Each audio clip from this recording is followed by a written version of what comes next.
Hey, happy Monday, folks, and welcome to Monday's Market Outlook here at Top Gun Options. I'm Wiz, Matthew Buckley. Hopefully everybody had a great weekend here. Looking forward to this time next week, man. Heading to Aspen for spring break with the kids. Really looking forward to taking a break and having a nice time. But in the interim, let's get to work. After the president jilted his new life partner in Vietnam, Kim kind of hung out with his Vietnamese comrades and had a long train ride back to Vietnam to think about what's going on. Very interesting. In an interview last night, the president said, "Hey, one of the reasons I, walked away was I couldn't concentrate," or however he worded it, on what was going on in Vietnam because of what was going on Capitol Hill with the Michael Cohen thing. I think that's a little Bush League and a little childish to say. However, it's more childish and Bush League to actually do what the Democrats did. They knew about this summit. They rescheduled that guy's testimony like 5 or 6 times, and then intentionally did it when the president was overseas. In the old days, Americans used to stop with the politics at the water's edge when the president was overseas. Now we're in a new era of politics in our country, and it's not going to end well for one particular side. Here we go again. Well, let me bring that headline up. Here we go again. U.S. and China in final stages of completing a trade deal. The president stopped increasing the tariffs on March 1st. We still have tariffs in place that are still firing and bringing in billions of dollars to the Treasury. But here we go with we're going to get a trade agreement in Mar-a-Lago.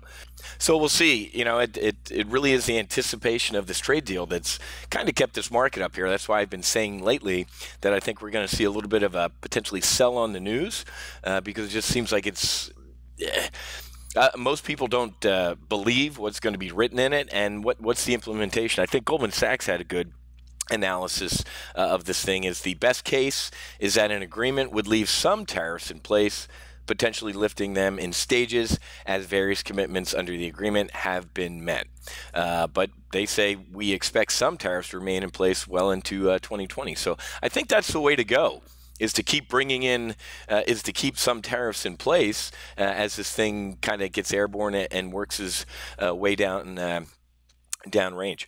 Chinese stocks hit highest since June on hopes of a trade breakthrough. I covered the other day how their exchange, a bunch of their exchanges and brokerages actually went down because of volume. There was just so much volume in there. So FXI seeing a little bit of a pop today, which is the iShares China Large Cap ETF. So at least the Chinese are getting bullish on it.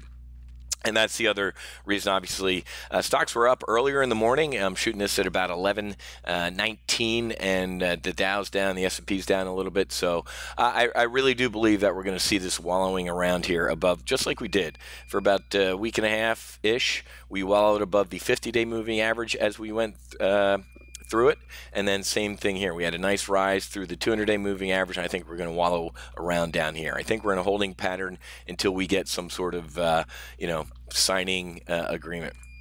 As stock exchanges multiply, Miami wants in on the game.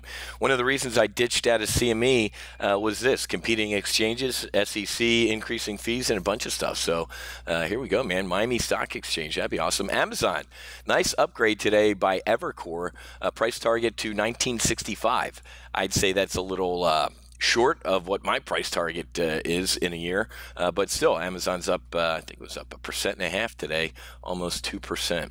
So we have a couple bull put spreads on Amazon, and they're looking really, really good at this point. If you're in those, I'd probably take those for now and close them for profit. What did I say last week? Amazon is lulling people into an ambush here. I said Amazon has been range bound. Do not do an iron condor on this thing, and if you do, keep a very tight eject on it. We literally talked about this 3-4 days ago about how it's dangerous to put an upside on Amazon. Something's going to happen. It's going to break out in a direction, and today it is. It's up to about 17.